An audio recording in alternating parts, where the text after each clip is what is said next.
kita melihat proporsional terbuka ini itu sudah menimbulkan problem serius menyangkut demokrasi kita. Dengan proporsional terbuka, Mas, partai itu seperti angkot. Siapa saja boleh pakai kendaraan untuk mencapai tujuan. Yang terjadi, Mas, adalah kanibalisme politik.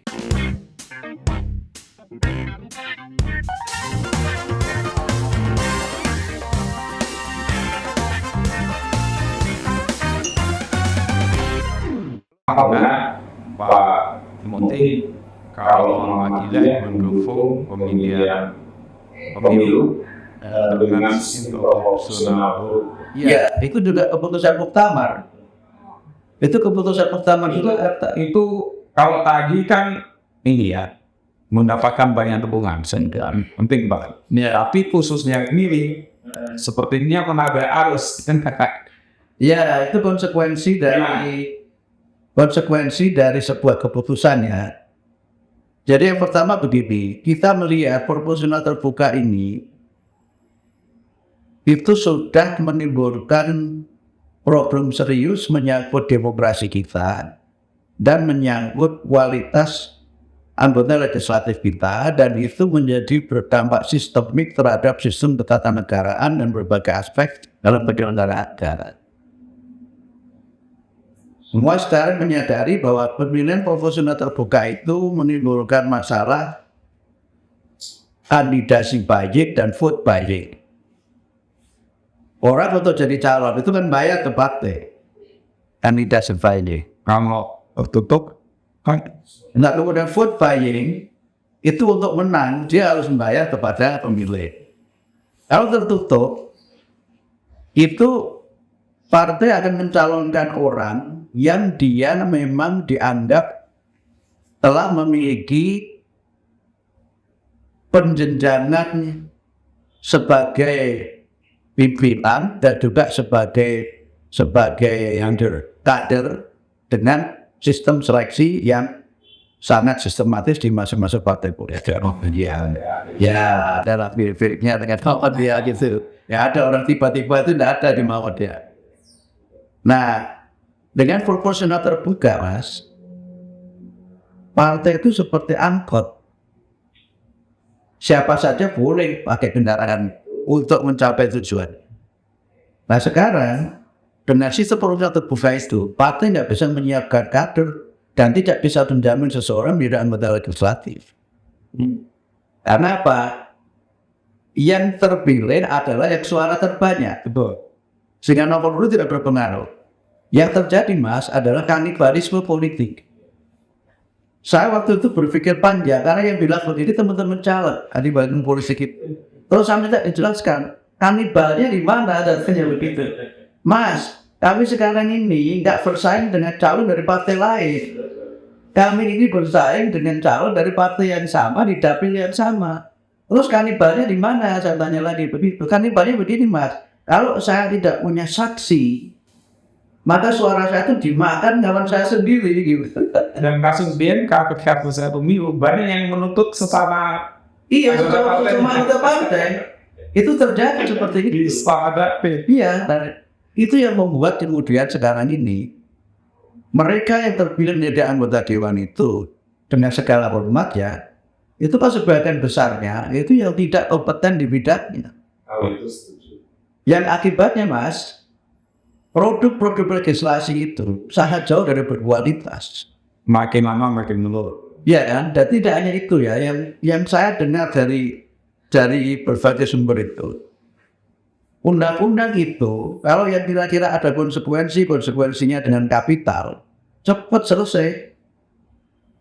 Bahkan semua tahapan yang seharusnya menjadi bagian dari mekanisme sesuai dengan undang-undang itu nggak dipenuhi, nggak ada naskah akademik, nggak ada uji publik, apa udah harus tiba-tiba selesai. Kalau perlu disidangkan pada masa COVID dengan partisipasi publik. Saya pernah ini Pak akan mencoba melakukan riset, bertanya ke beberapa orang, ya, apakah kalian tahu sebutkan 10 orang saja anggota dewan kita, dan DPR banyak enggak misal dan banyak caleg. Betul. Misalnya masih banyak yang menyebut Fahri Hamzah. Pada Mahfud MD sering disebut Mahfud MD pada badannya ya. Iya. Nah itu problemnya sekali ya. Oleh karena itu Muhammadiyah mengusulkan sistemnya kayaknya kita usulkan dua ya. Tertutup atau terbuka terbatas. Itu usulan resminya begitu. Nah kenapa tertutup? Itu pertama memang partai bisa menyiapkan orang. Yang kedua Mas, itu juga bisa efisien. Pemilu sekarang itu kan deadly and costly. Ya, Costly, very costly. dan deadly juga, mematikan juga. Kemana peristiwa? Oh, iya. Coba peristiwa 2019 sampai setiap petugas dunia apa itu tidak ada di negara manapun itu. Sekian juta orang memilih dengan sekian banyak pilihan harus dihitung pada saat yang sama oleh petugas pemilu yang terbatas jumlahnya. Dan mereka juga bekerja under pressure loh. Itu faktor lainnya kenapa mereka kemudian banyak yang meninggal itu takdir Allah ya. Tapi sebab meninggal itu kan bisa diketahui betul. Nah kemudian kalau proporsional tertutup yang kita usulkan itu dikritik. Ya dianggap bahwa nanti yang dipilih itu seperti membeli kucing dalam karung, nggak tahu siapa. Tapi menurut saya kritik itu bisa dijawab. Calon-calon itu kan diumumkan ke publik. Sebelum proses pemilu kan ada DJS dan ada DCT kan, daftar calon sementara, daftar calon tetap. Ketika masyarakat itu tidak cocok dengan si A yang diusulkan dari calon jadi oleh partai X, pilih calon lain yang cocok di partai tertentu atau yang mungkin dia lebih prefer kepada siapa. Jadi kalau dikritik itu kritiknya seperti memberi kuda dalam karung, malah tidak menurut saya. Justru sekarang ini yang terjadi masyarakat tidak tahu siapa calonnya itu, bahkan tidak tahu dia tinggalnya di mana, ada pasang foto di mana-mana. Itu sebagai calon nekat itu.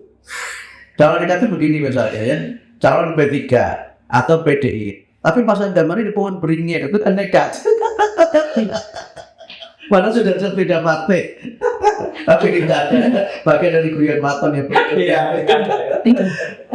Terima kasih. Nah, karena itu usulan kita itu, kalau dia itu tertutup, maka partai itu bisa menyiapkan orang. Iya, itu loh. Karena apa? Dia sudah melalui penjenjangan. Yang kedua, Mas, itu murah. Karena orang nggak perlu bikin macam-macam kan? Caleg itu nggak perlu bikin macam-macam. Udah sekarang pilih gambar saja. Oh, murah penyelenggaraannya. Murah penyelenggaraannya. Ya, kalau itu ya. Kemungkinan terjadinya kandidasi buying sangat kecil. Kalau orang nggak mungkin tiba-tiba pindah partai dapat nomor urut 1, nggak mungkin. Karena sudah banyak yang ada di partai. Atau kalau ada Jadi kecil. Vote buying juga kecil. Yang nomor 10 nggak mungkin ngotot dia bisa jadi. Iya kan? Tidak mungkin dia ngotot yang bisa jadi. Sehingga dia tidak akan main-main itu kepada konstituen. Kira-kira nomornya benar jadi kecil. Cuma kan ini bukan satu-satunya usulan kan. Usulan kita yang kedua itu terbuka terbatas. Lebih kontroversial lagi pasti. Oh enggak juga. Gimana nih? Kan sudah kita coba. Terbuka terbatas itu artinya nomor urut tetap penting. Tetapi ia terdapat suara memenuhi BPP. Walaupun nomor urutnya tidak nomor urut atas, dia masih mungkin jadi. Jadi masih terbuka terbatas begitu. Jadi misalnya Nomor urutnya tetap di apa? diatur oleh partai, tapi orang masih punya kas untuk jadi kalau suaranya memenuhi bilangan pembagi pemilih. Kenapa bagi pemilih? Nah, tetapi kalau dia tidak memenuhi BPP, maka yang jadi adalah ya nomor urut. Oh, itu yang dimaksud dengan terbuka terbatas. Nah, untuk tingkat DPR, orang-orang tertentu itu bisa mencapai BPP. Dulu pernah ketika pemilu ini dikenakan musuh BPP. Tapi asal lewat DPP, melalui mekanisme DPP ya. BPP ya. Kalau enggak berarti ya tetap pakai Paket yang nomor urut. Makanya nomor urut tetap penting sehingga partai itu bisa menyiapkan orang. Tetapi bukan satu-satunya pintu. Kalau orang ini nomor 10, tapi dia memang punya pengaruh kuat, dia bisa BPP bisa jadi. Tapi kan itu tadi vote buying-nya masih bisa dong. Tapi kemungkinannya kecil juga karena di tingkat nasional misalnya itu berat terhadap BPP. Kenapa enggak proporsional tertutup titik? Kenapa harus pakai terbatas? Apa pertimbangannya? Ya, kita kan memang harus mengantisipasi perubahan dari sistem yang sekarang. Jadi kalau tiba-tiba terbuka seperti sekarang, kemudian tiba-tiba langsung tertutup, itu kan seperti yang banyak yang kritik Muhammadiyah itu. Tetapi ini kan sebagai bukan strategi lah ya. lebih proses transisi dan nanti dipilih mana yang ini. Nah, karena itu yang kritik tertutup kan, itu kan ala orde baru. Padahal pemilu pertama kita di era reformasi kan tertutup juga. Betul. Ya dan betul. Kemudian Tapi itu juga disebut, ya itu kan akhirnya banyak juga yang nggak berkualitas. Ya, tapi di beberapa partai saja. Iya, nah itu kemudian akhirnya kita punya di tahun saya 2004, 2009 ya, 2009 itu kan terbuka terbatas. 99 masih tertutup. 2004 itu terbuka terbatas. Yang 2004 itu Anda yang jadi MPR ya? Saya enggak pernah jadi anggota MPR. Belum pernah jadi utusan. Kan sudah enggak ada, sudah di amandemen. Yang 99 enggak. Kan sudah di amandemen. Oh iya betul. Sudah di amandemen. Yang jadi anggota MPR itu Pak Din Samsudin dulu. Jadi saya ini ketua umum pemuda Muhammadiyah nggak pernah menduduki jabatan apapun. DPR nggak pernah, MPR nggak pernah, gitu. Menteri juga mundur.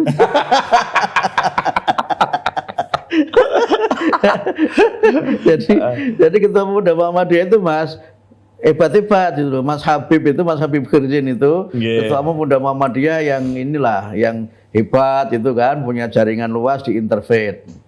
Itu jago dialog. Nah, Pak Din itu ketua umum pemuda Muhammadiyah yang jago lobby. Mas Hajri itu ketua umum pemuda Muhammadiyah yang saya sebut sebagai ensiklopedi berjalan ya. Ilmunya itu apa saja menguasai. Mas Imam itu ketua umum pemuda Muhammadiyah yang Al-Qur'an berjalan karena hafal Qur'an. Nah, saya ini ketua umum pemuda Muhammadiyah yang musafir jalanan. Karena kemana-mana naik angkutan umum, kemudian dari ceramah ke ceramah saja gitu. Maaf, tadi kayaknya ada yang masih belum tuntas dijelaskan yang soal terbatas. Ya, terbuka terbatas ya. Karena itu dengan terbuka terbatas, maka partai masih punya otoritas mencalonkan orang. Nah, calon walaupun tidak di nomor jadi, masih ada kesempatan berjuang lewat BPP. Kalau di tingkat pusat itu berat Mas. Dulu yang saya tahu ya memenuhi BPP itu misalnya Hidayat Nur Wahid. Ustaz Hidayat Nur Wahid itu memenuhi BPP itu di tingkat nasional. Terus ini anaknya Pak SBY. Adiknya si Ibas itu kan memenuhi BPP juga. Kalau nggak salah dulu Mbak Puan juga memenuhi BPP juga. Tapi kalau BPP di tingkat kabupaten kota itu mungkin yang bisa memenuhi banyak. Tokoh seperti jenengan misalnya nyalon di kabupaten tertentu dengan popularitasnya dengan mojok.com ini gitu, itu bisa memenuhi BPP, tokoh terkenal walaupun tidak di nomor urut 1. Artinya dengan proporsional terbuka itu, terbuka terbatas itu, partai masih punya otoritas menominasikan orang, tapi tidak bisa menutup peluang untuk mereka yang tidak dinominasikan di nomor jadi itu untuk terpilih karena dia punya akar yang kuat di masyarakat. Kalau dia tidak punya akar di komunitas tertentu, dia tidak bisa menggunakan kekuatan uangnya untuk bisa memenuhi BPP. Itu too costly, terlalu mahal. Ya, kalau namanya orang mau korupsi, dibuat sistem apapun ya tetap saja korupsi. Karena niatnya memang sudah korupsi. Tetapi kan akan mencari jalannya. Betul. Karena itu yang kita lakukan adalah mengurangi atau meminimalkan, menghapuskan. Saya kira tidak bisa. Semasa masih di dunia. Ya, malaikat pun mungkin juga nggak bisa juga menghapuskan itu. Malaikat pegang KPK makin pusing. Malaikat yang bisa menghentikan korupsi itu adalah malaikat Israel. Baik, Pak Mukti, matur nuwun sangat. Tadi penjelasannya ya, teman-teman saya kira gamblang ya. Ada 2 hal poin penting tadi tentang MPR, kelembagaan MPR, dan tentang proporsional. Ternyata ya, saya baru tahu proporsional, tertutup, terbatas. Ya. Terbuka terbatas. Tertutup, proporsional tertutup, yang hanya milih gambar partai.